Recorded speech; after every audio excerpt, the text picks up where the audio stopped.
बिबट्या मेलाय समजून जवळ गेले, कशाला नको ते धाडस करता रे मूर्खांनो. व्हिडिओत पाहू शकता, निसर्गातील कोणत्याही सजीवाला कमी लेखू नये. हा धडा, ही घटना पुन्हा एकदा शिकवते. अरण्य विभागाला एका भागात लोखंडी जाळ्यात अडकलेला बिबट्या आढळला. सुरुवातीला तो पूर्णपणे निश्चल पडल्याचं दिसत होते, त्यामुळे तो बेशुद्ध असावा असं उपस्थितांचा समज झाला. त्यामुळे परिसरात उभे असलेले अधिकारी आणि कर्मचारी काहीसे निश्चित झाले. मात्र ही शांतता क्षणिक ठरली. त्या प्राण्याला थोडी मोकळीक मिळाली आणि त्यानं क्षणात उडी घेत झेपावण्याचा प्रयत्न केला.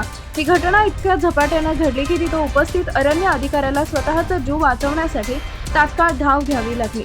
ध्वनी चित्रफितीत स्पष्टपणे दिसते की बिबट्या काही क्षणांपूर्वी पूर्णतः शांत पडलेला असताना अचानक अत्यंत आक्रमक बनतो. घटनेदरम्यान तिचा एक श्वानही उपस्थित होता.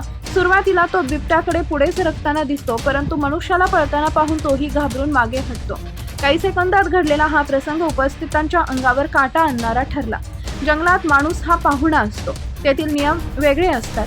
एका क्षणाचा निष्काळजीपणाचाही गंभीर परिणाम घडवू शकते.